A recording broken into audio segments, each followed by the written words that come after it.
People, welcome back to the podcast. It's been like 4 weeks since I last posted an episode, and I thought just to get back into the groove of it, I'd bring on Mr. Dylan Rodgers. So, Dylan, welcome back to the show, mate. Nah, cheers, mate. Thanks for asking me to come on again. Appreciate it. I think this is the third time you've been on now, so it'll be interesting what sort of. It is third time, isn't it? Yeah. It'll be interesting to see what sort of like ground we cover. Yeah. And we've both been through quite a lot since our last podcast. I think the last one was New Year's, and since then we've been traveling. Had a bit of a chaotic last year, so it'll be interesting to see if we can come up with conclusions or lessons we've learned, and definitely I want to cover some ground on how we can project our healthy desires of what we want for the new year coming forward, how people can ground themselves in some sort of goal and keep grounded in that goal and keep consistent with it. I think that'll be an important topic, especially that's because where a lot of people's mind will be orientating towards right now is New Year's goals, New Year's resolutions, and finally like having that continuous throughout the year instead of just starting and stopping and then waiting for the next year to happen. So I'd love to cover some of that ground as well. Now, it's always interesting when we do these podcasts. I can't believe it was a year ago we did the last one, but we never really have like a structured plan, do we? We just kind of see where it goes and kind of what insight comes out from that. But I think what you touched upon there and having a chat around about like goals and what we want to do and how we kind of stick to them and the clarity on them is an interesting point anyway. Yeah, and I think that's what a lot of people lack. They lack people in their life where they can have like a discussion with about things. We literally do like a mini podcast every time we talk. Anytime we're in the car, anytime we ever talk, we are talking about the things that we're going to be talking about right now. And it's like life problems. It's things that are going on in your life. And it takes rather someone that you can be vulnerable with, someone who you feel safe and connected with, or it takes a willingness from someone to like start these conversations with people. And I think men lack that. Is like women talk about stuff all the time. They have their friends and they go on about their relationship. Oh, my boyfriend did this, that. I'm feeling like this, I'm feeling like that. And it's healthy for women to get it off their chest. And it's healthy for men to have these discussions. It's healthy for men to open up about their emotions. But when it just seems to be shone away from these days, and you need people to do this with. And I hope just me and you having these conversations can inspire someone to have this conversation with their friend, because you'd be surprised how many people actually do want to have these conversations, and a lot of people are too anxious or too afraid to rather start the conversation or know how to actually go into that space. So I think by me and you having these conversations, and when I have conversations with people and I put them online, it really does give people inspiration that they can open up and they can vent to people. And it's a dialect. I always think conversation is a bit of a dance and no one really knows where it's going to go. But through that bouncing off each other, you figure out deep parts of the structures of your mind, and you figure out things that you're going through and insecurities and anxieties, and you resolve things. You resolve things that you're not actually aware of, and through conversation, like this lack of awareness builds up into awareness of things that you can fix. Do you think it's down to us as individuals to be able to become more confident and willing to share like how we're truly feeling and our own personal challenges, or is it down to us as people to create an environment in which allows people to feel more comfortable to share their true deep challenges and what's going on? I think it's a bit of both. So I think if you're someone who's developed yourself in an emotional way, you can be a portal for people to open up. I've noticed there's been times where I've judged people or perceived people, but when I've put them judgments aside and I've had like an open conversation without perceiving them in the way I normally would, I've actually had a really deep, enriching conversation with them, and they've opened up about like things they're struggling with or things they want to do. But I also think that like if you're that sort of person that can hold that space for someone, then you will find them conversations come naturally. But a lot of times, like people, they need to feel comfortable with someone for it. So you need to find an environment or a friendship which you can work together to have them sort of conversations. And I never used to have these conversations with people. Like Ross, you and Ross are like the first people that I really felt I could have them conversations with. And like Ross is my best mate, if anyone knows. And so, like, when I could have them conversations with someone, I started realizing that it's okay to talk about these things. And now I can sit on a podcast and talk about them. And when you have these conversations, you overcome them insecurities, you overcome them anxieties through letting them go. Because a lot of the times it's like the fear of being judged that really holds them, that deep anxiety in, or that deep depression. And when you can share that to someone and someone can mirror it back, it takes away a lot of the pain, a lot of the sting. I was also the same. I always struggled to kind of share like my kind of own personal challenges and stuff that was going on.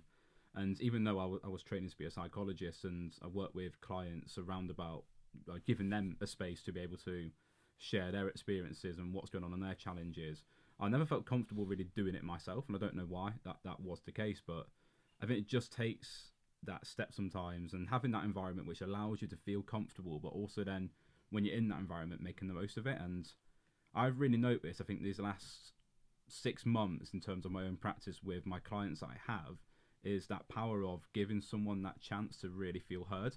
So really giving them a space where you are actively listening, because a lot of times you have a conversation with someone and you're not really actually there.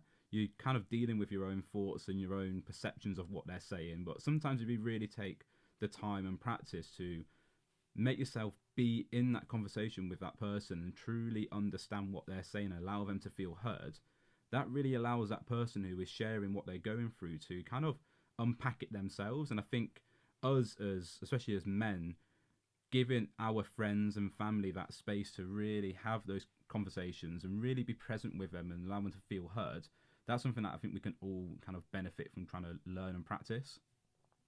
Yeah, but it also gets tricky if like you haven't got friends that can hold that space where they can empathically look at you. So if you look at it from like a psychological perspective, maybe more of like the transpersonal psychology or like depth psychology, a lot of healing comes from someone being able, and you would read this from you read Psychosynthesis. Yeah, they say that a lot of healing comes from someone being able to look at you with pure empathy and being able to hold that space for you where you feel heard. And I would attach that to the true feminine nature. When you have someone who can hold that, like the quintessential feminine nature, which is like that maternal bond. Like when you get with your mother, and if you've got really close connection with your mum, you feel like you are safe. You're in a container of you're okay as you are, and that's what the feminine nature does very well. And when you go to a therapist, or if you have a friend that can actually do that, what their job can be is just to hold a place for you to be heard. And they're not trying to fix your problems, because the fixing the problems is more of the masculine side. That comes in later. But I think all healing and all trying to get through issues starts with just being heard first of all. And you need to find someone who can have that feminine nature. And women are essentially better than that, essentially better than men. And we both have the polarity of masculine and feminine, but women are just more... they're more inclined with the feminine nature. And that's not saying all women are feminine, all men are masculine. It's a scale, and we should both embody each one. But women are a lot better at holding that feminine nature. So when you're looking for someone, if you've got loads of issues right now, you're dealing with psychological issues or anxiety, depression, and it seems to be like you can't seem to escape. That's why I think therapy, or speaking to a psychologist, or speaking to someone who's maybe elevated higher than you are emotionally, and reaching out to them and just seeing if they can help you, just listen to their problems, because that is going to mirror to the fact that you're actually existing and your problems exist and you are heard as you are, and that mirroring's key. Yeah, and I think it goes back to the point that ability to allow someone to really feel heard. It's a skill, isn't it? It's the listening skills, being able to reflect back to someone, and also kind of manage your own thoughts and feelings and perceptions going on in that time, while also listening to that person properly. It's a skill which you have to practice, and that's what trained psychologists and therapists, they're trained to do, aren't they? Whereas us as a normal person chatting to mates, it's difficult because there's a lot more stuff going on. You're not in an environment where a psychologist is trained to do that. Yeah. That is what they're doing. Their whole job is to bring you into an environment where that is curated around allowing you to feel heard and feel safe. Whereas when you're chatting with your mate, maybe on the way back from football, or just on the way at work or at the pub or whatever it is you're doing, it's not an environment in which you're kind of used to having those conditions which allow people to feel really truly heard. So it's how can you then do that as a normal person? How can we then have those conversations with our friends to allow them to be comfortable talking about those challenges? Yeah, I often think, like, do we have the answers, or do we need to reach out to someone else? So like I would say the last 6 months for me have been quite humbling. Probably actually I'd say the last year, and especially because we went travelling and I had these ideas of what travelling was. It was going to solve a lot of my issues. And then I went there and I'm literally in the other side of Australia. I'm the other side of the world with the still same problems. And I came to this realisation that your limitations, you have limitations. You have like human limitations that you can't seem to bypass by yourself. Yeah. And the more I try to bypass these limitations, my dog's just walked in the room. Here we go. He's about to kick off in a minute, guys. I don't know if you can see him on the podcast. Hey, Dudley. It's his first time appearing on the podcast. He's the true backpacking psychonaut. yeah, so like a lot of do you need someone to help you mirror your limitations? So can you overcome these problems yourself, or do you need someone to hold that place for you to feel heard so you can overcome them? So I'm thinking, like, at my point now, with my own mind and my own intellectual understanding of things, I can't seem to overcome these barriers of the patterns I'm stuck in terms of, like, I want a purpose, I want a career, but I can't seem to progress in it. I can't seem to stay consistent with things, and it feels like it's out of my control. I feel like I haven't really got the grounding to do it myself, and yeah, to actually gain that control. And what is this dog doing, mate? Hi, Dudley. To gain that control myself feels like I can't actually achieve that. So I don't know. Do you need someone to be able to help you through that? Do you need help? Do you need someone to mirror you, or is it something you can figure out yourself? I think this comes back to the question of do people inherently know and have the answers to their challenges or suffering or whatever it is, and this comes down to like kind of your philosophy and what you think about life. But do you believe that people have the answers within? And I've noticed this with certain clients I've worked with now, and obviously it's been quite an interesting 6 months for me in terms of my own practice as a sports psychologist. And I've really now gone from being that kind of problem solver, going in, listening to a client, think, okay, he's got anxiety, let's do this technique straight away.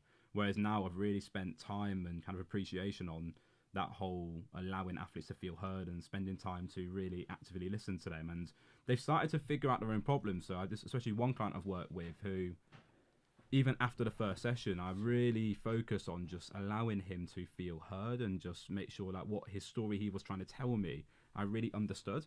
And he told me he felt lighter after that one session, and he started to figure out some kind of things that were going on. But also then it comes to the point of, I have this knowledge and other people have knowledge which you might not know, which can help your situation. So it depends on what you really believe, and I don't know what you think about that. Yeah, so that's interesting. James Hillman, a Jungian psychologist, said all people are just looking for an autobiography of their own life. That's all we're trying to do. We're trying to be able to understand our story of how we got here, and to have an autobiography is you've kind of encapsulated the essence of what it is to live your life. When someone writes an autobiography of Elon Musk or Steve Jobs or something, they've encapsulated what their journey is, right? And there's a theme, there's a pattern. You see what type of person they are, how they've got to where they are. And James Hillman says that that's what all humans are trying to do. They're trying to find a substantial or an adequate autobiography to fit their life. And it's really hard to concentrate with this dog sniffing around. Sorry, guys, we had to pause the podcast for a minute. My dog was causing havoc. He wanted to be part of it. Yeah, he wants to be in the podcast. Got some insightful knowledge to share with us. What I was saying was like, it's James Hillman. If you've not read any of his books, he's got one called The Soul's Code. God, I can't talk. And it is really interesting where he's like, yeah, everyone's looking for that adequate autobiography just to like describe their life. They're looking for answers. We're looking for a reason why things happened and how they happened. We're looking for clarification on things. And I think you can have someone helping you to come up with that autobiography. But it's what you said. I think we've all got that within us to be able to encapsulate that. But it takes a certain amount of awareness and a certain amount of acceptance to be able to go back into the past. And if you're looking for an autobiography, it's a description of the past. It's not a projection into the future. That's not what an autobiography is. It's how you got to right here. And for us to feel like we're contained in this moment, for us to feel safe and heard and to be able to move towards the next path, I think we need to have a clarification of how we got to this moment right now. And I think that comes from your personal trauma, your the context of how you grow up, your mother and father complex, the dynamics of the culture you brought up in. It's trying to understand these in a way that really encapsulates how you got here and how it made you. Yeah. And obviously that all comes from the context of your own perception, so you're never going to get it right. But I think the more you can feel what it felt like to grow up as you as a child, to feel what it was like for you being a human, being the little version of you, and to understand the things that happen to you and come aware of them, I think that's so important for you moving forward into the next stage of your life. And I feel like that's where I am right now. I feel like there's certain blockages for me. I've got all these barriers and limitations, and I think it's held through something in the past. There's something in the past that's like a blockage for me moving forward, and I'm stuck in these like perpetual complexes where I'm just acting out behavior patterns over and over again. It's like James Hollis said, really interested in it. He's got a podcast with Andrew Huberman, And he went, we don't wake up saying we want to repeat the same patterns of behavior, the same stupid patterns of behavior and over again, but most likely we do. And sometimes I can wake up every day and be like, I want this to be the new day. I want to make progress. I want to finally start towards a career. But then you find yourself at the end of the day and you've repeated the same pattern behavior over again, and you get stuck in a loop. And when that happens, it's because you're running a complex, and a complex is an energy system that's built on memories. It's built on from your past. And so I think to move past these complexes that are so powerful that they're overriding your ego consciousness, you need to be able to go into the past and understand where then complexes are arrived from. And that is, building an autobiography of how you got to where you are. And I think that's so important for everyone to do. It's start becoming aware of the context of your past. And I think it does help to work with someone with that, but I think you can also get there through just hard work, reading psychological material and meditating, just self-reflection. I don't know how I got onto that tangent, but I also think like when you said that you can get it to that point yourself as well, but I think the challenge arises, it's such a tricky domain to navigate and to kind of figure out, and it's difficult, especially when you're looking at your past and looking at your behavior patterns now and understanding like why do I behave in this certain way, why do I go and do this thing when this challenge arises, and trying to figure that out and become aware of everything that's gone on in your life and kind of build that autobiography. It's not a small task. It takes time, and it's discomfort and it's hard, and naturally your brain's going to want to run away from that. So that's why I do inherently believe that we do have the answers within us somewhere, and we know what we need to be doing, but it's just clouded by all this stuff that has gone on within our past and what's happening now in the context we're in as well. And not just our past, actually, it's what we're operating in now, our context we're in. And being able to navigate that cloud and get through the mist to find that true answer, it's difficult. So that's why I do think having those people there, whether it's a psychologist or a therapist or someone who is trained to help you navigate that, can be really helpful. Yeah, I also think that you need a level of faith in something. So this is something I've come to the realization, and if people don't know, I've been really studying the Bible recently, like trying to find questions of what it is to have a relationship with God, or whatever you want to call it. God can be a dirty word for some people. They have preconceived judgments about what it is, the divine, just something greater than you. And I've understood, like, it's so hard to overcome these energy patterns that are in your mind. And it's because I believe that these energy patterns are archetypal, right? They're built into the deep structure of what it is to be a human. So let's say the need to get status, our perception of the dominance hierarchy, the social hierarchy. Fit in pretty much. Yeah, that is like, it's something that can really drive our behaviors. It's really something that can drive your perception.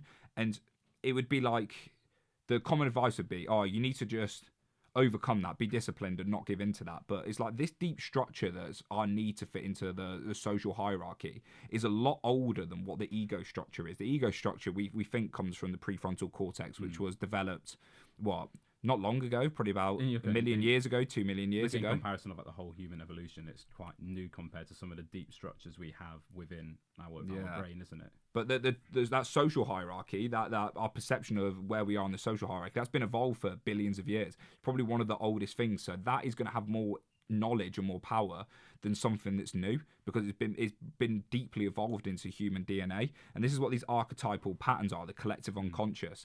And I think sometimes it can be very egotistical. Your mind can be very clever in thinking that you have the answers to overcome these patterns. And I truly believe that these patterns don't just come from you. They're coming from a deeply embedded collective unconscious. And they're like gods running your mind. And gods, we attach to it. We have this idea of gods being powerful things. And I think these archetypal energy patterns are gods in a way. And they run your life. And to believe that you, with your limitations and how little you know, can overcome these patterns on your own, I think it can trick you. You can trick your mind into thinking that's the truth, but you've only got to watch your life and see your failures over and over again, and see your inability to progress and the struggle that you have, to realize that you don't have as much control as you think you do. And the more I started realizing I don't have control, the more I started realizing I need to surrender to something bigger.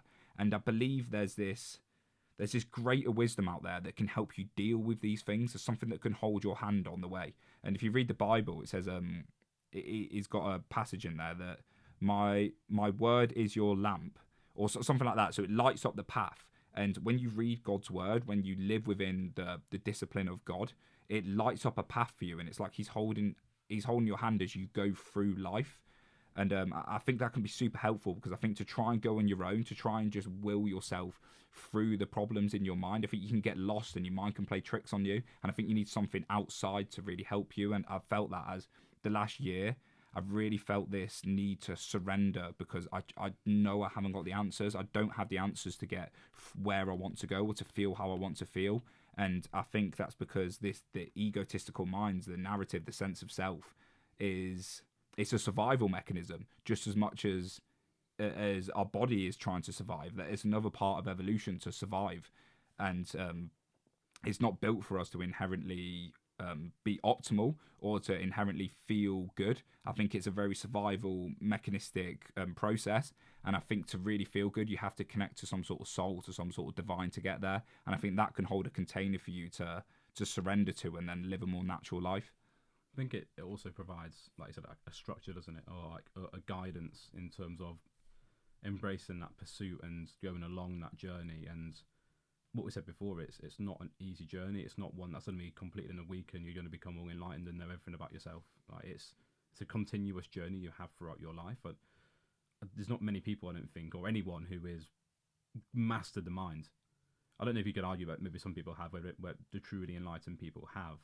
But I just think inherently as humans, the brain we have, it's very tricky and it's magnificent. There's a reason why we study this thing, and a lot of people are trying to figure out what's going on up here. You know, we got a lot of knowledge nowadays, especially like neuroscience and how that's progressing, but we don't have the answers yet, like consciousness and all this kind of stuff. But you're trying to manage this thing in here. We've all got one of these things, this brain, and all these experiences, and it operates in this way, and we don't know how to manage it, do we? We haven't got one perfect way of navigating this thing that is with us for our whole life. Yeah, and I think there's answers, there's clues in ancient text. This is what I really do feel, this inclination towards religion. I feel like our struggle to manage this part of our mind that can feel out of control. As you said, we don't have a tool book for it. We don't really know what we're doing, and there seems to be this, like, there's a constant struggle in life. It's like you're battling yourself. Yeah. And if you read the Bhagavad Gita, the setting of that is a war. They're in a war, but it's a metaphor for the war within your mind, and that's what life feels like. I don't know for you, but for me, it feels like a war with my own mind. It feels like a war not to give into the impulses, not to give into the urges, not to go down the wrong path. It's like you have to wake up, and it's like a spiritual battle, and that's every day. And what I would say though is when you the way you describe it though is I would challenge the notion of it being a war. And I think like within a war, I feel like most people don't want to go to war, and it's a battle, and it shows that inherent fight against it. Whereas I think what you said before is just surrendering to it sometimes, and just understanding that this is what it is to be a human. You know, the natural drive to go and, like dopamine, for example, and the pleasure and that drive to get the pleasure, that's just natural within our brain. And it's not so much fighting against it, it's being okay, like being aware of it, being open to it, and saying that is human. That is what it is to be a human being. No one's perfect. We're going to have moments where we succumb to our drives, our innate drives, and we do things we shouldn't do, because that is what the human brain is. And especially now in the world we live in now, and the environment, it makes it a lot harder because our brain hasn't developed its environment as well. So we have other innate challenges for this current environment we're in. But I don't know, like, what do you think in terms of like maybe rephrasing it? Or so I would challenge you. What is evil? What is your definition of evil? Where do you think that comes from? Again, evil, it's down to a perception, isn't it, of what you think is right or wrong, and this comes down to a chat about morals and ethics, doesn't it? So evil for me is, if you look at how we are as a society, and if you are within society in terms of how we've grown up in the Western world, you grow up know a lot of things about right and wrong, and like someone evil is someone in me who is intentionally causing harm to another human being. And I say intentionally because we harm other humans sometimes with the words we say, the things we do in our actions, but it's not intentionally. I don't think anyway. I mean, I wouldn't. So I'm going to challenge. I'm going to challenge you there, right? So when you say intentionally, do you know when like you listen to? So I watched a documentary of Jeffrey Dahmer the other day, right? And he was like, I just couldn't control it. I had this urge to go out and murder people and do these things. He's like, I couldn't control it. I knew it was wrong, but I couldn't control it. So at that point, has he been possessed by something? He's not intentionally doing that. He has literally been possessed by a deep structure within humans. He's been possessed by that, and he's acting that out. Right, and I think what every human has, we all have. So this is where you get into shadow psychology, right? We all have inherent, whatever humans can do, any human can do it. Hitler, Stalin, whatever, any human can do that. We all have the capability of doing that, right? So in all inherently built into us is evil. There's good. We would encapsulate Hitler as evil, right? Yeah, you mean Yeah. yeah. So then we've inherently got whatever Hitler had, we've got that within us, and that's the shadow. That's the part of the dark side of human psyche, right? And why I say it's a spiritual warfare is because I think if you're not conscious, if you're not diligent with how you act in the world, how you're aware of your emotions, the good that you do, evil can possess you. It can build up in a complex through repression, through ignorance, and it can build up and it can overtake your ego consciousness. It can overtake your mind. And when you're possessed by things, so say, for example, when you do something that harms yourself, so like sometimes I give into like eating too much food, it can be binge eating, or when you do something like you sit there and play video games for 9 hours when you planned on doing something, that is intentionally harming yourself. It feels like you didn't have control in doing that. It's like an evil possession that comes over you. That idea of being possessed happens to people. When people go out and they have to drink and do drugs all the time, they're being possessed. It's like they can't control this urge. And they don't have control. And the idea of trying to gain control is to try and have an anchor in the moment to do good. Because if you've got control and you've got awareness, it means you can act out good, but there needs to be a choice there. And it's like this battle between good and evil. And it's not just accepting things. I think at a certain point there's like, no, I'm not going to give into this. This is like, I generally do believe there's evil energy around us, as spirits, as whatever it is, as evil archetypal energies. And if you look at any ancient religion, what is there? There's the encapsulation of Satan and God, or there's encapsulation of good and evil. These are things that have been built into mythology for thousands of years. There's always a battle between good and evil. And I think to degrade evil, sometimes we lose that that discipline against it, to go, nah, that is wrong. We shouldn't stand for that. And I think that's powerful within humans. I think we have all the capability to do evil, but if you can be aware of that, you can be conscious and accept that you have them capabilities, but you're going to act out right in the world, and you're going to be righteous. You're going to act in a righteous way and have discipline. I think then that is the spiritual warfare I'm talking about. And I also like what you said there in terms of like there's good and there's evil, and you need to have evil for there to be good in the world. And I think that encapsulates what a lot of just reality is like. There's a lot of opposites, isn't there? You can't have the past without present. You can't have future without past, for example. You can't have good without bad. You can't have positive without negative, can you? I think there's the world, the yin and the yang, isn't it? There's that inherently two sides in there to a coin. That's always happening. I think that is the same with good and evil. Like, would there be good without evil? No, because you can't define what good is then, because everything would just be the same if it wasn't evil.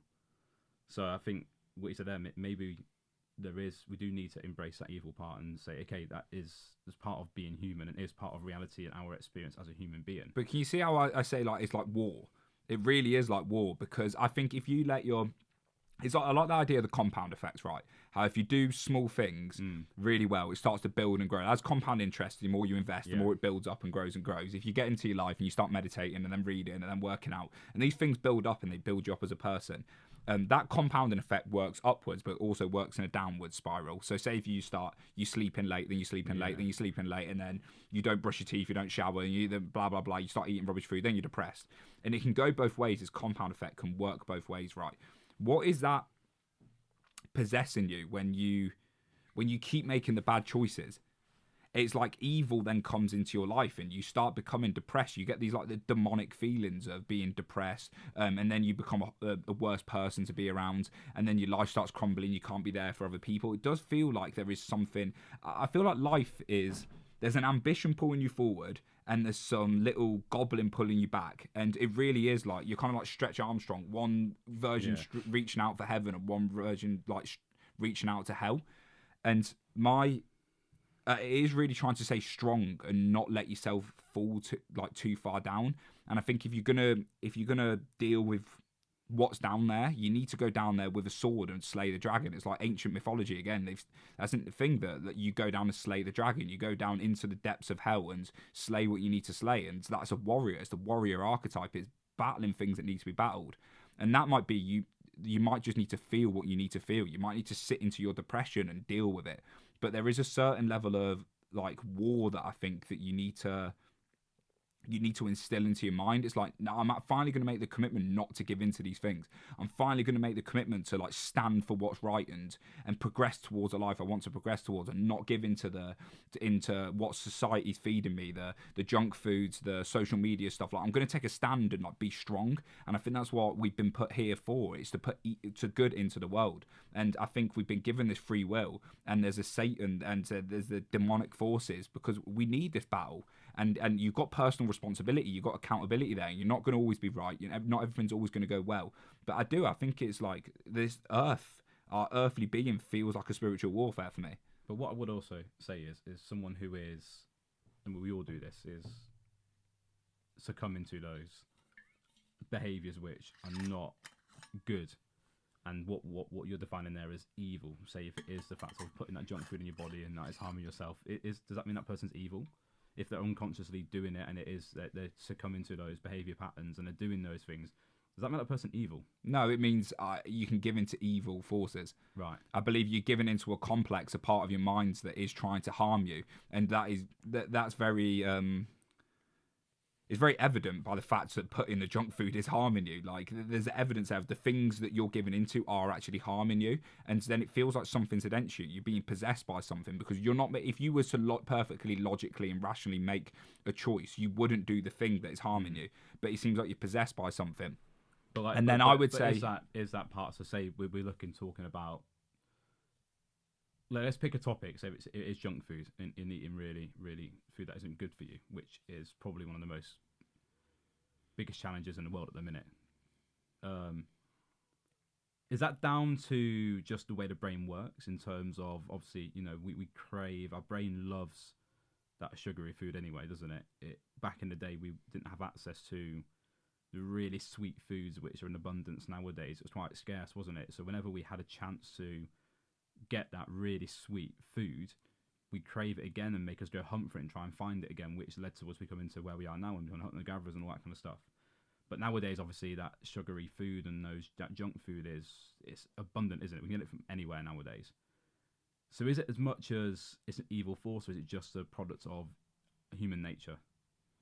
It can be both. If it's a product of human nature, that is still an evil force, because it's still something that's harming you. We don't have to see this as spiritual, or we don't have to see it as out there, but it's a deeply encoded pattern into the human evolution that is harming you, because that need to go out and seek for something that actually harms you is it's self-harm in a way. And so it can be, you can encapsulate it. I think these mythologies and all these religions they're describing what you just said there. Yeah. They've seen this human pattern of wanting to destruct itself and do the negative stuff, and they've abstracted that into a god, a pattern. Yeah, and that's what it is. It's a pattern of behavior that can harm us. And I'm not saying that, like, if you constantly are giving into junk food, that you have to purely fight against it. But there needs to be a certain willingness to go, this is something that is possessing me. It's something that's not me. It's something that's coming from, like, outside of me, really. My ego consciousness isn't aware of it. And you need to, like, make the commitment to go, I'm gonna face this. I'm gonna face the dragon. And a lot of it is just, it's a self-protection mechanism. So when you reach out for junk food, it can be this evil force, but it's actually trying to protect a part of you that doesn't feel safe and doesn't feel heard. You might have grown up as a child, and you might have never got the love and the appreciation from your parents or from your society, and you found comfort within food. And it's an illusion that you created to keep you safe. And this illusion has got like this demonic pattern, which is self-harming you. It's destroying your body. Yeah. But at the deep core of it, it's trying to protect your soul, because it couldn't deal with the lack of love that it got. And I think you need to be willing to go down and face the demon to realize that deep at the core, it was actually trying to protect you, and it's trying to keep you awake and alert. And so it can be demonic in the way it destroys your life. It can be demonic in the way it, like, arises into consciousness. But I think at the core of it, I think these things they're trying to help us, and they're just helping us in the wrong way. But it's really helpful for me, it really helps to describe that as demonic, because It's like you separate it from you. Then you separate it from the person you want to be. You separate it from the ideal, and then you've got a choice point there. There's the ideal, and there's the thing that's harming you, and you've got this choice point. And sometimes to get to that ideal, you have to come down into hell, to feel that depression, to feel where that urge comes from, to feel the trauma that's been born from, and out of that, it's kind of like you accept it, you surrender to it. It's a death, and there's a rebirth that allows you to sprout up into heaven. You almost, as in you're going down into the depths, fighting those dragons, those demons, whatever you want to describe them as, to then come out from that as that ideal self, and to get to that point of the person you want to be. You kind of have to embrace and accept and be willing to understand that there is parts of you that are inherently not going to be good. I don't want to say evil, because I think, like, I don't know, I've struggled saying we're evil and saying those things are evil.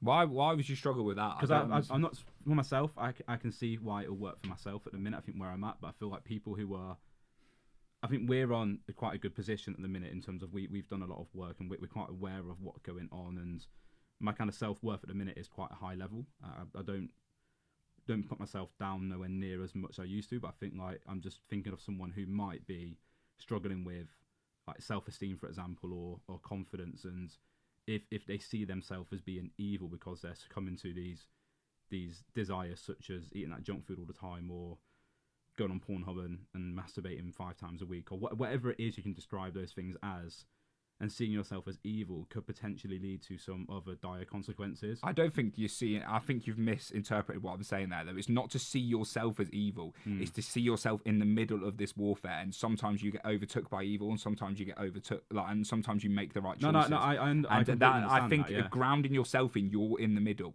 and it's like the Adam and Eve story, where he takes the bite of the apple, and now he's got the knowledge of good and evil. He has the knowledge of morality, and within that, now you've got the knowledge. You're susceptible to both, and we're all susceptible to it. I give into evil. I give into the wrong choices sometimes, and I think it's just describing them ways as, like, I feel like that could be really helpful. I'm trying to think of when I had social anxiety, right, and I would often feel the anxiety arise, and I would feel the sensations arise, and I would run away from a conversation, and, like, it's like this narcissistic tendency, which is like this over compensation of how important I am, of how people are going to think I'm weird. This has took like a demonic process on. It's compounded because I've kept giving into it, and I've not dealt with it. I've suppressed it, and I've ignored it, and I've let it build a life of its own. It's took on this kind of demonic response, and every time I get into a conversation,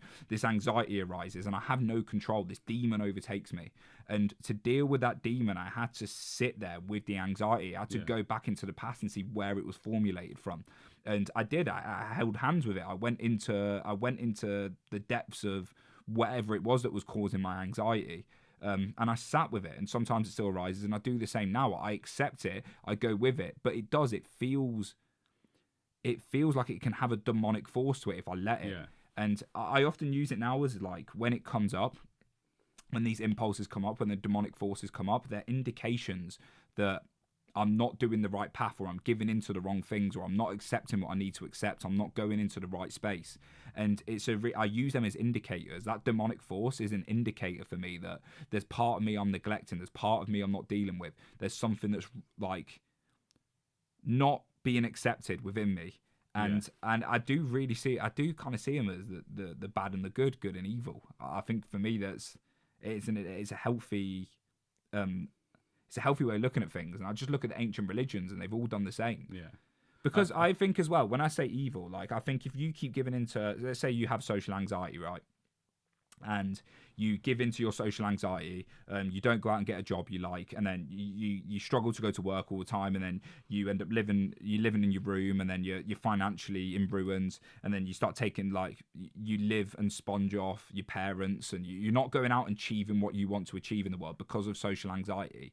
What happens then is you start building resentment. You start building resentment towards yourself because you hate that you're giving into this anxiety, and it becomes a shame cycle, right? This toxic shame cycle of you're so ashamed that you can't get over this anxiety, and then you build up this, you get stuck in an anxiety loop. And what happens in then, because you're not going out in the world and doing what you want to do, you build that resentment, and then that starts putting out evil into the world because you've got this resentful, shameful view of the world, and within that is putting that out into the world. It's projecting that onto the other people. You're not dealing with what you need to deal with, and so that projects out into the world. It compounds into the world, and I think that's where evil comes from. Is people don't go inwards and face the dragon that they need to face. They don't face their own grandiosity. They don't face the fact that they have this self-importance and they have these things that need to deal with, and they project it out into the external. And that can come in racism, it can come within sexism, it can come within secluding like tribes of people, and they project what they're not dealing with inside of them onto the outside world. And I think that perpetuates evil. And I think to fix the world, it's like don't go out and fix the world until you've tidied your room and you fix your own life. And I think that's what people need to do internally. They need to go and face the dragon within to be able to face the external dragons. But people are too scared to look inwards. I think what you knocked on the head there in terms of just making it clear to people that we're not saying that people are inherently evil. Like there's it's like having the angel and the devil on your shoulder, isn't it? You know, you have you in the middle of the head who's doing the things, but you have these forces or these energies or whatever you want to describe them as, these behavior patterns, which are inherently not helpful. And I truly do believe that no human is born evil. You know, that it's just a human being. It's just a soul, isn't it? We're just a vessel, aren't we? This body's just a vessel for our soul anyway. And we have these forces, these evil, these not helpful forces, which and sometimes control us and make us do things we don't want to do, but we just get so lost and kind of attached to those forces, and we don't deal with them enough, do we? We're not aware of them, or we're not willing to fight them, which then allow them to then control what we go and do in the world. And I do believe deep down that we're not evil beings. We just sometimes have those forces, which are just a part of being human anyway. They're all within us. I think I've reflected well enough there what my understanding of it. I don't know what you think about that. Yeah, no, I think you spot on with it. It's that choice point, and I feel like that's why we've got free will. That's why we have the knowledge of good and evil. But now we have the knowledge. With knowledge is power, and with that power is to make decisions and to clarify what you want, to clarify what is good and what is evil, and to make the right choices, and to make the right choices from a place that is righteous, with righteousness and discipline and right action. And I do like that the concept of the choice point, and the fact that there is a space in between, like a stimulus or whatever that stimulus is, whether it's a belief, a thought, something that's still not that's happening, and there's a gap between that and then the response that we can go and choose to do, can't we? But now it takes practice to be able to sit in that space, to be able to think about it and then choose what to do next. Yeah. So I do believe we have free will, but it depends on how much you are willing to practice and learn and engage with this inner work, we'll call it. Because if you don't, that gap between the stimulus and response is like minuscule. You are just basically operating on automatic behaviors, aren't you? That your brain's going to do like that. Whereas if you are willing to delve deep and figure out your inner world and understand you and become aware of you, you're widening that gap between when a stimulus or something happens. And that stimulus can be just a random thought popping in your head of, oh, I'm feeling a bit fat today. Or I think my belly looks a bit fat.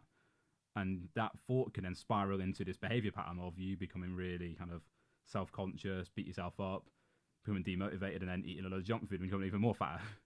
But if you're not aware of that thing happening, and not sitting in that gap, that's when we start to behave in ways which are not really helpful. But if we're willing to put that work in, we can widen that gap and then become aware of like these things are happening, like these forces. And again, these forces which are not helpful are different for everyone. You know, people's negative behavior patterns are contextual and different for every single person, aren't they? Like me and you will have ways of coping and ways of behaving which are not helpful but are different. Even though we've kind of had a similar upbringing, we've got different behavior patterns and ways of coping with situations which are not helpful, and they're different for me and you. But if we're willing to understand that and become aware and put that effort in, we're able to kind of sit in that gap and be able to then choose how to respond. And obviously we can't do it perfectly because we haven't done it enough, have we? I don't think it takes you many years to get to a point where you can really be able to have that gap as wide as possible. I don't think anyone can have it perfect every single time, but I think you need to be willing to put that work in. get to that point. And I also think there's different parts of your life where you can have a greater choice point, and it's like, how do you even develop that choice? It's not. I can tell you, mate. It's not sit there meditating all the time. I've done enough of that, and it doesn't necessarily give you the answers that you're looking for. It's a very. I think if you was to go up into the mountains and seclude yourself and just sit within your mind and become very inwards looking, I think what you're lacking is the external. The experience of the external world. experience to actually elicit the responses of the complexes that sit within your mind. So when I think of awareness, right, when I think of that choice point, I think of your ego awareness, and like there's this concept of the ego being a negative thing. And now I've read like depth psychology, like Jungian psychology. It doesn't make any sense. It's like, for my idea of the ego is awareness. Right, so the ego is awareness. It's the thing that reflects everything that's going on in your mind, and to reflect it, you need to be able to see. And a mirror can't reflect something if it doesn't have anything in front of it. If there's no mirror there. But once you put the glass there and it reflects, then there's awareness, because it's reflecting the things. So that's what I feel like your ego is, right? And to develop that ego awareness, to develop that choice point, is you have to actually be willing to accept and to look at the things that are going on within your life. And you can have a very strong awareness of your work life, but then your romantic and dating life could be all over the place. You could feel like you turn into I sometimes, like, you can turn into a little child around women, or you can feel like you don't have the same authority as you do with at work. And it's like, why do you feel different with your missus than you do with your mates? Why do you feel like you have control of your career when you don't have control of your relationships? Why do you have control over your health and fitness but not your finances? It's because in different aspects of your life is eliciting different responses, and we can perceive these complexes as personalities. Different personalities are overtaking your ego awareness and acting out in different parts of your life. It's like when you ask someone, like, who are you? The main question you get, the main answer you get is, oh, I do this, I'm a footballer, I work at this place, I do that. And we organise ourselves into all these like roles or personalities, whatever you want to call them, don't we? So we say, I'm a father, I'm a worker, I play football, I support Man United, I love gaming. There's all these different ways in which you separate yourself and identify as, don't you? And each different part will have different mechanisms that alter that. So like when I go out and I coach football, I'm a different person than I am when I'm at home, or I behave in a different way, and I probably feel more confident on a football pitch coaching than I am in a different setting. And it's funny how different roles and different personalities can come up within that part. If that makes sense? Yeah, no, absolutely. And I think the goal is to build up awareness of as many complexes as you can, because we're ran by complexes, and to build a bigger ego is to build more awareness, and the more awareness you have, the more you can. So you made a really good example how one thought of thinking I look fat today can spiral and compound into you eating junk food. If you're aware of where that the shame feelings that you have around your body about how you look, about being fat, and then you can notice more of the thoughts that come up, and you can put a stop, or you can accept the feelings that are coming up, and it won't compound, it won't grow. You won't let it foster, and you won't let that grow into a demonic pattern of behavior. But if you're not aware of that pattern, then that's going to grow, and it's going to overtake your ego consciousness, and it's going to act out into the world. And that's how you can do things that you regret, and that's how you can do things that you feel like you didn't have a choice over, but you ended up doing them. It's because you're ran by a complex. And there's why I think surrender is such an important idea, is because we think we're in control. But all you have to do is track what you do with your day to realize that you don't have a lot of control at all. You're being ran by subconscious processes, and you have to accept that you don't have a lot of control. And it's paradoxical, because when you accept you don't have control, you start gaining control. It's like the real acceptance of not having control is where you find the power to have control. And yeah, I think with that power of control, with that building up that ego awareness comes living a more intentional life. It becomes living a life of purpose, instead of being like pulled this way and pulled that direction and having contradictions all within your mind. It's like when I have this idea of what do I want to do myself, there's so many contradictions, so many things that contradict itself. And it's like, that should be such, we would seem it would be such a simple question. It's like, just pick an answer. But what does that even mean, to pick an answer? Because there's all these different parts of you, that's all these different answers that are contradicting themselves. Yeah, because one day you could wake up and you ask yourself, oh, what do I want to do with my life? And this, maybe you're going out to work, and you're like being a PT, for example, you might think that personality is currently is in the driving seat, we'll say, And that can make that answer be completely different than the next day when you ask yourself, when you're off work and maybe you're creating some content online and maybe doing a video, and you may think, actually, no, like what I want to do is be able to have this life instead of going to the gym all the time and doing that. And it's different how like different personalities within you can have an influence on even answers to that question. And it's just being aware of all these different roles and personalities you have within yourself and how they influence how you want to behave and who you want to be in the world and what you want to do in the future. It's not a simple answer. Yeah, and I think it's coming to... I think you've got to be able to sacrifice, and you've got to be able to come to conclusions between them, but you've got to be aware of all the contradictions. You've got to try and iron out the contradictions to come to some sort of conclusion that like makes as many parts of you as happy as possible. And some parts have to be sacrificed, and some parts have to be given up for a bit. But you need to try and come to one cohesive structure that works for every part of you, or as many parts of you as you can. And when you notice that like you've got a goal and you're reverting off the goal, you need to understand why and how you can help them parts of you, how you can try and make them feel included and make them feel heard. And I really think it's about reparenting yourself. It's about reparenting all these little parts of you and having a relationship with you, because they want attention, they want conscious awareness, they want to act out how they want to act. It's like, I really like that idea of possession, because that's what it is. When you are possessed by something, like when you're possessed by a complex, you're acting that out and you haven't got the awareness of it. But it will stop acting out if you have a relationship with it, if you have a dialect with it, a communication with it. I've got a really good book here. It's called... watch me not be able to find it. But it's funny, you're almost relating to the fact of like integrating all of them. So you're almost not batting them away and just saying there's not that, but... Yeah, so read brilliant. Embracing Ourselves by Hal Stone and Cyril Stone. So pretty much it's the same notion. And there's another book I've got called Internal Family Systems. And it's internal family systems. It's like we've got all of these personalities, we've got all these different characters going on, and it's like trying to hold family systems. Yeah, that's the therapy of it. It's a very psychoanalytical therapy. Like Carl Jung was one of the first people to notice. He came up with a complex theory that like we are run by different patterns. There's these different energy forces, and they can be encapsulated as sub-personalities. And the whole idea of these therapies is to dialect with many of the sub-personalities as possible and to become aware of them. Almost as in like you've got your own little family in your own head. We have, like, yeah. Your own little family you've got to manage, and you've got to be the king of that. And then we can get to the archetypes of king, warrior, magician, and lover. It's like, what does it mean to be the king of your mind? And that's what you want your ego consciousness to be. It's to be the king. I haven't got any of you left, mate. It's to be the king of your mind. It's to have the rulership over it. That's what you want. You want to be leading these personalities forward and your family system forward. But to be that, you have to be aware of that. To be a king is to make the people feel like that they want to work under you and they want to be under your ruleship. You don't have any king that turns into a tyranny. What happens? The people overthrow the king, and you can see that within your mind. If you're subconsciously like suppressing everything, and you're not listening to the parts of you, they become unruly, and they start to they start to run your life. Way of looking at it. Yeah, I like that. Yeah, and so like you've got to embody that king archetype, which involves the warrior, the magician, the lover, and you've got to be able to oversee all these, and that's what it is to live life, and it's hard, mate. It's really difficult. Because you got to also think of like you're not just managing your own inner world, you've also got to operate in an external world and a social situation and social hierarchy of life. So it's not easy, is it?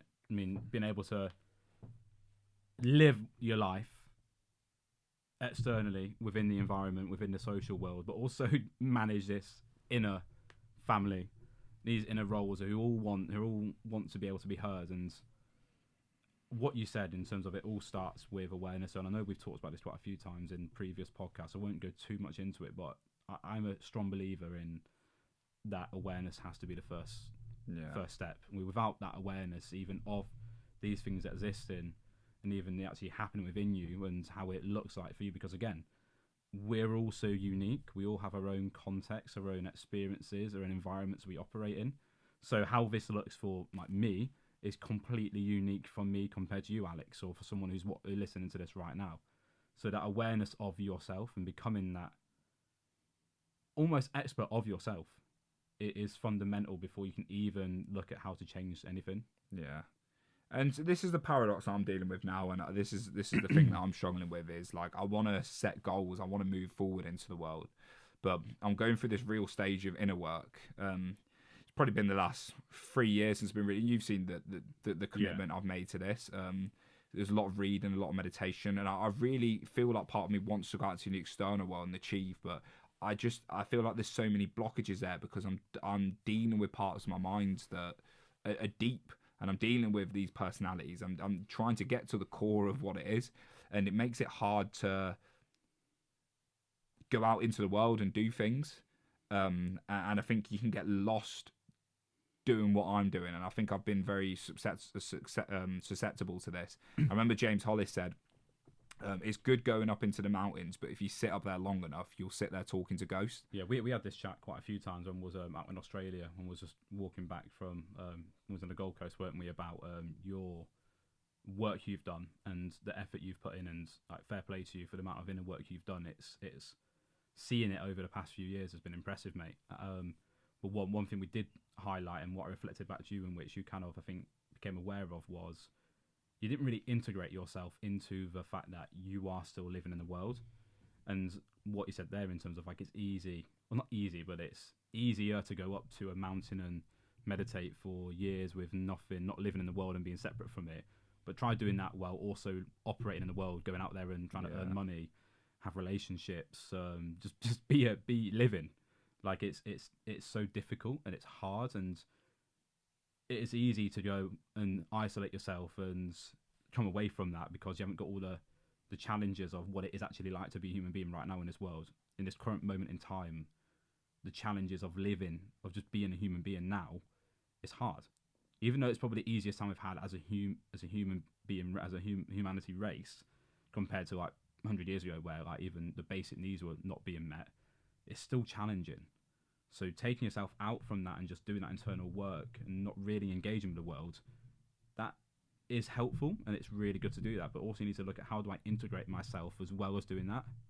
Yeah, and it's integrating that inner work into the external world, which I think is the hardest bit, because the external world often offers you up things that just completely throw off your mind, and like this shit reveals parts of you that you didn't even know were there, or issues you didn't have. And then you've then got to deal with that. And like it's that Peter Crone quote: "Life presents you with people and circumstances to show you where you're not free."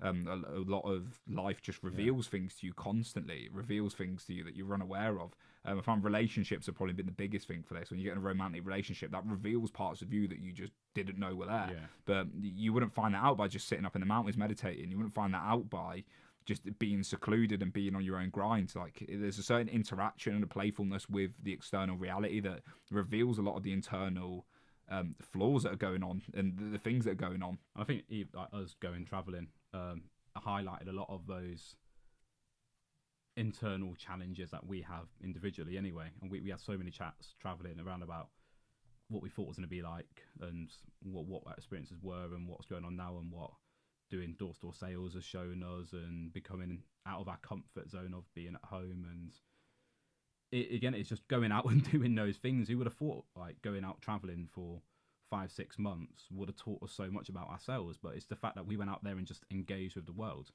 You know, like with my sport site training now, I'm fully engaged in that. I'm going out and doing more things than I ever have before because I have that willingness to go out there and experience and be like, Joe, like when I'm going out there and doing these things which before I was scared of, and I was just procrastinating and avoiding them because I wasn't really understanding the fact that procrastination and avoidance was driven by these innate challenges within me. But just engaging with the world and going out and doing things has allowed me to understand myself more and be able to kind of engage better with the world.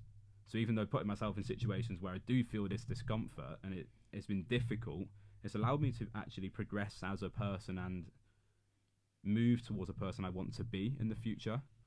And it is just from engaging and going out there and doing things in the world and just being a human. It holds a mirror up for you. That engagement holds a mirror up for the things that are going on within your mind. So I really think the external world is really just revealing what is going on internally, and it's not the people that are the anxiety inducing. It's something within you that is perceived then people as anxiety inducing, and so everything's just revealing to you what's inside. And I think sometimes you do need that. Like it's like the breath of life. Like as a breath and as the lungs expand and then they come back in. That's kind of what your life does. And I feel like there's times to go out there and push, and there's time to come back inwards and contemplate. And I think you need to like follow the essence of life, whether it's the time to come inwards or the time to go out. But when you do go out and you engage with the world, you realise that it is kind of showing you what you're lacking within your mind. Yeah. Is what the things that are going on within you are just, they're being revealed by the external world, and that's what makes me feel there's some sort of divinity going on. It feels like life always shows you something you need to learn. It always comes up with things, and when I reflect back on my life through the social anxiety, all the drinking and drugs I did. Everything that seems to happen, the travelling, even doing my wristing, it all seemed to teach me the lessons I feel like I needed to be taught. And I feel like this part of my life now, where maybe like external progress isn't really happening, and I'm a bit confused, I'm going to look back on this and go, it taught me what I needed to be taught. Yeah. And it just seems to always give you the right answers. And it just, to me, it feels divine, mate. It feels like something is unraveling for you. I always feel, I get this sense that things are unraveling all the time. I feel like my life is unraveling. Like, it's like this. This is the only way I can describe how I feel. It's like I'm like this tight up knit ball, and I'm just getting unraveled and unraveled, unraveled, unraveled. And as I get more and more unraveled, there's less and less suffering. There's less and less unnecessary suffering, and I'm dealing with more of the core of it. And I feel like I'm just unraveling till I do get to the core. And that the core might be I die and then I go to some other place, I don't know, or my soul transcends to somewhere else. But like, I really do get this sense of unraveling.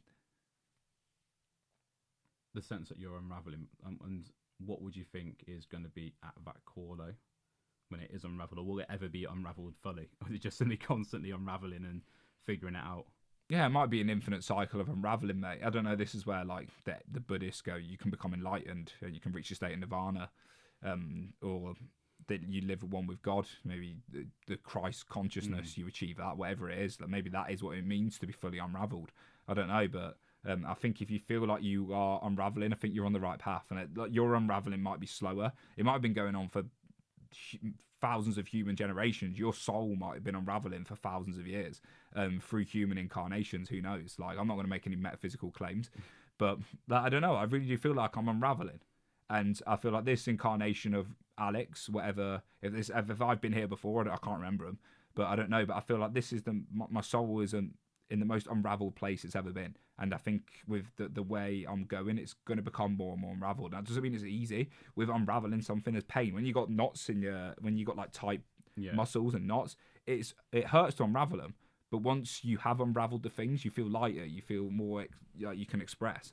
Yeah, it perfectly sums up life. I feel like without, you can't have all the bliss and all the beautiful moments within life without having the pain and the suffering. You know, look at an athlete, and I always go back to sport anyway, but look at an athlete. If you want to have all winning the trophies, the medals, the high moments, you have to be willing to have the moments where you're going to lose.